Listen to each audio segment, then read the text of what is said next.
पहचान की बात करें तो हम कुछ चीज़ें हैं जो यहाँ पे डिटेल में देखेंगे। हमारी व्यक्तिगत पहचान, इंडिविजुअल आइडेंटिटी, हमारी शारीरिक पहचान, फिजिकल आइडेंटिटी,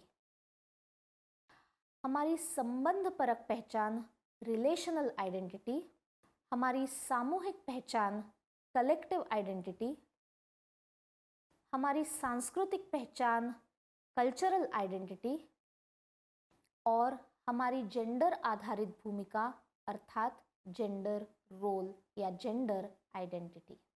इन सब चीज़ों के बारे में थोड़ा थोड़ा समझ लेते हैं। अपनी अपनी नोटबुक्स में अब हमें लिखना है हमारी खुद की पहचान के बारे में। उनमें से कुछ चीज़ें हम देखेंगे जिसमें हम देखेंगे individual identity, relational identity, gender identity और कुछ बातें। तो पहली एक्टिविटी की ओर चलते हैं, हमारी इंडिविजुअल आइडेंटिटी अर्थात व्यक्तिगत पहचान।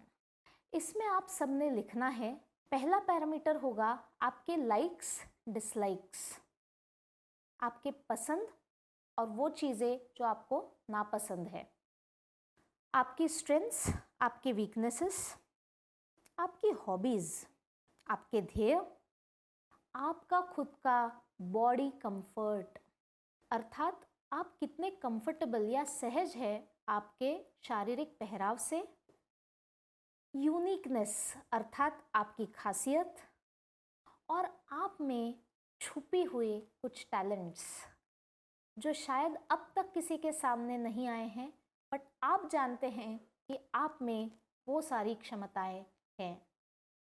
मैं चाहूँगी कि आप में से कुछ लोग इन सब के बारे में शेयरिंग करें।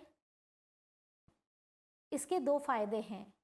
ग्रुप में जब हम बात करते हैं हमें सेल्फ अवेयरनेस ज़्यादा बढ़ने की संभावना बढ़ जाती है, और दूसरा कभी कभी ये होता है कि हमें खुद को उठ के रोज़ बताना पड़ता है कि तुझ में अच्छा क्या है, क्योंकि हर रोज़ की ज़िंदगी में भागते भागते काफ़ी बार हम भूल जाते हैं कि हम कौन हैं, हम क्या अच्छा कर सकते हैं और हम क्या चाहते हैं। आगे चलते हैं, रिलेशनल आइडेंटिटी अर्थात संबंधपरक आइडेंटिटी।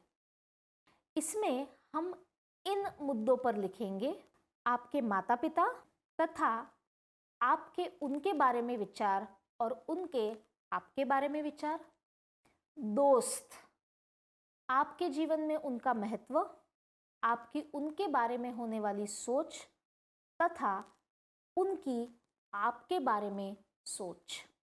तीसरा, आपके भाई बहन, उनसे आपके संबंध और एक दूसरे के बारे में आपके विचार। चौथा, आपके कुछ और रिलेटिव्स, कुछ और संबंध जिसे हम एक्सटेंडेड फैमिली कहते हैं, उनका सपोर्ट, उनका प्रेशर, ऐसे सारी चीज़ें आप इसमें लिख सकते हैं। पांचवा पॉइंट है आपके गुरु। विद्यार्थी दशा में ये रिलेशनशिप भी बहुत मायने रखता है। पहली से लेकर 10वीं 12वीं उसके बाद भी ग्रेजुएशन में गुरु का बहुत महत्वपूर्ण स्थान होता है हमारे जीवन में। आपके गुरु के प्रति आपकी भावनाएं और आपके गुरु से मिली हुई जो सीख है उसके बारे में आपके विचार, सब बातें लिखकर हो चुकी हैं। अब आगे के प्रश्न की तरफ चलते हैं।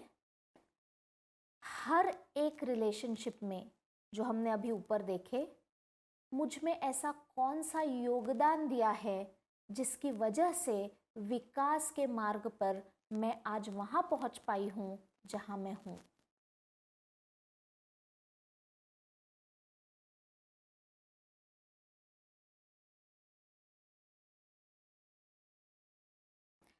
मैं चाहूंगी कि आप में से कुछ लोग जो भी आपने आंसर्स लिखे हैं वो शेयर करें, ताकि हर एक को अपने अपने डिफरेंसेस भी पता चले और अलग अलग पहलू भी पता चले। आगे चलते हुए हम देखेंगे, बात करेंगे कलेक्टिव आइडेंटिटी की। इसमें आप ये डिटेल्स लिख सकते हैं, कौन से शहर में आपका जन्म हुआ, फिलहाल आप कौन से शहर में स्थित हैं, आपकी मातृभाषा क्या है, आपके रोल मॉडल्स कौन हैं, खाने में आपकी पसंदीदा डिश क्या है, आपके कल्चर की कोई ऐसी खास बात जो और कल्चर्स में नहीं देखी गई है। मैं चाहूँगी कि आप अपने उत्तर पूरी टीम के साथ शेयर करें ताकि हमें एक दूसरे में कुछ सिमिलैरिटीज़ भी मिले और कुछ भिन्नताएं भी मिले। डिस्कशन के बाद आपको पता चला होगा कि जैसे कुछ चीज़ें हैं जो हम सब में सिमिलर है इंसानियत के तौर पर, वैसे ही कुछ चीज़ें हैं जो काफ़ी भिन्न हैं। हमारे तौर तरीके, हम जो फेस्टिवल सेलिब्रेट करते हैं, हमारे बोलने चलने का ढंग, हमारे प्रेफरेंसेस, चॉइसेस, लाइक्स, डिसलाइक्स इत्यादि। एक सवाल मैं आपके सामने रखना चाहूँगी और यह चाहूँगी कि आप इसके बारे में थोड़ा विचार करें और उसके बाद अपना जवाब लिखें। क्वेश्चन गौर से सुनिए। How much should a person's caste, financial status और mother tongue define that individual. अर्थात किसी व्यक्ति की मातृभाषा, उसकी आर्थिक परिस्थिति या उसकी जाति या धर्म कितने महत्वपूर्ण पॉइंटर्स है उस व्यक्ति का मूल्यमापन करने के लिए।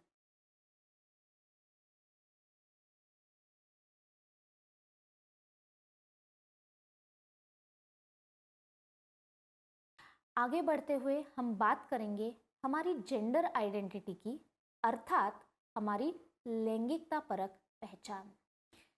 कुछ प्रश्न देखेंगे जिनकी उत्तर आप थोड़ा विचार करके लिखेंगे। पहला प्रश्न है, रोज के जीवन में मेरे कितने बर्ताव ऐसे हैं जो मेरे व्यक्ति होने से परे मेरे जेंडर रोल पे आधारित है। लड़का लड़की, इस पे बेस्ड कितने बिहेवियर्स डिसाइड होते हैं।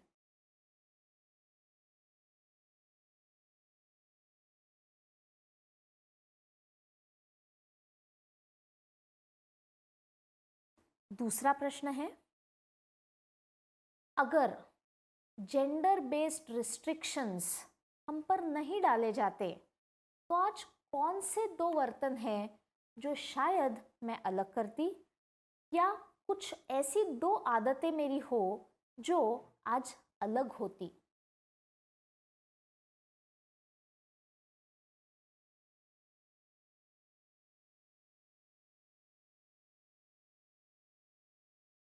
तीसरा प्रश्न है, कोई एक ऐसी चीज जो मैं नापसंद करती हूँ जिसका मूलभूत आधार है जेंडर बायस या जेंडर डिफरेंशिएशन।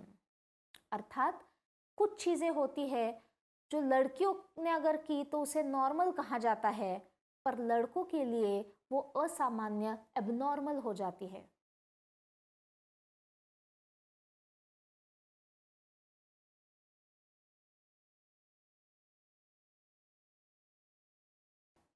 कल्चर में हमने कई चीज़ें देखी है।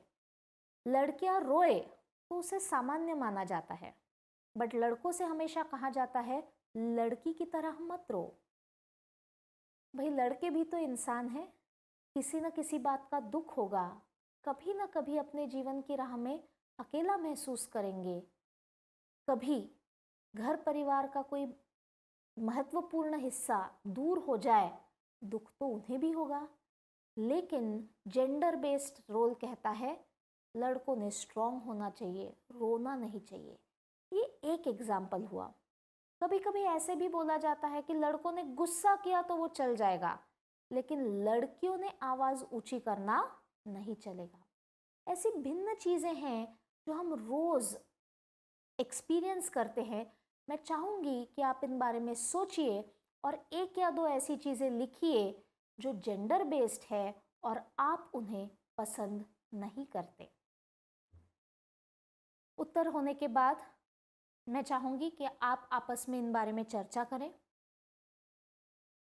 और इन सब से हमें क्या जानकारी मिलती है, हमें क्या सीख मिलती है हमारे जेंडर बेस्ड रोल्स के बारे में। देश विदेश में अगर आप जाएंगे तो देखेंगे जेंडर बेस्ड रोल्स का अलग अलग महत्व है। भारत देश में अगर देखा जाए तो भारत देश की संस्कृति अलग होने के कारण कुछ चीज़ें हैं जो संस्कृति ने हमें बहुत अच्छी दी हैं, कुछ चीज़ें ऐसी भी है जो उस वक्त महत्वपूर्ण थी, अच्छे रिजल्ट्स देती थी, लेकिन आज हमें उनका स्वीकार करने में कभी कभी दिक्कत जाती है। उदाहरणार्थ, पहले एक ज़माना था जब लड़कियां कम पढ़ा लिखा करती थी और उस हिसाब से उनके घर में भी रोल्स होते थे और बाहर भी रोल्स होते थे। आज हम देख रहे हैं कि परिस्थिति बदल रही है। शहरों में ये ज़्यादातर देखा जाता है कि घर में जितने लोग हैं सब काम कर रहे हैं, स्त्री या पुरुष ये मैटर नहीं करता है।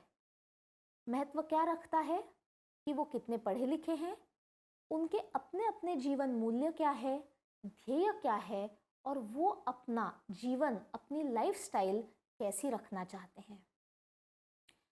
कुछ चीज़ें जेंडर बेस्ड ऐसी होती है जो हमें लगती है हमें पीछे खींच रही हैं। कभी कभी हमें ऐसा लगता है कि ये सब बंधन तोड़ के हमें और आगे चलना चाहिए। इसमें सबसे ज़रूरी बात ये है कि हम इन सब के बारे में जागरूक रहे। हमें हमारा कल्चर, हमारा परिवार, हमारा जेंडर बेस्ड रोल और हमारा ध्येय, इन सब के बीच बैलेंस रखना ज़रूरी है। दुनिया बदल रही है, तेज़ी से बदल रही है। इस बदलाव का हम हिस्सा है, बहुत महत्वपूर्ण हिस्सा है। लेकिन अगर हम ये सब चीज़ें अवेयरनेस के साथ, आत्म जागरूकता के साथ करते हैं तो इस जर्नी में, इस सफ़र में आगे जाते वक्त ना हम खुद का नुकसान करेंगे, ना औरों की भावनाओं पे ठेस पहुंचाएंगे, और ना हमारे रिलेशनशिप्स में प्रॉब्लम्स आएंगी। लेकिन अगर हम इन सब के बारे में एक ही दिशा में सोचते गए तो हो सकता है हम अपने सफ़र में तो बहुत आगे निकल जाए, लेकिन सामाजिक तौर पे, परिवार के तौर पे हम कभी कभी अपने आप को अकेला महसूस करें। सो जेंडर बेस्ड रोल में दो महत्वपूर्ण चीज़ें ऐसी है कि कुछ चीज़ें हैं जो जेंडर बेस्ड रोल के साथ आई हैं, हमें यहाँ रुकना चाहिए, उन बातों का आकलन करना चाहिए और फिर निर्णय लेना चाहिए कि उनमें से कौन सी बातें ऐसी है जो आज मेरे विकास के लिए अच्छा योगदान करती है, उन्हें मैं आगे चल के कंटिन्यू करूँगी, और कुछ चीज़ें ऐसी है, कौन सी चीज़ें ऐसी है जो आज वक्त के हिसाब से, मेरे विकास के हिसाब से मुझे बदलनी चाहिए और आगे बढ़ना चाहिए। मैं आशा करती हूँ कि आज के सत्र से आप कुछ ऐसा ले जाएंगे जो आपको आपकी सकारात्मक आत्म छवि बनाने में और मेंटेन करने में मदद होगी। फ्यूचर के लिए आपको ढेर सारी शुभकामनाएं। नमस्ते।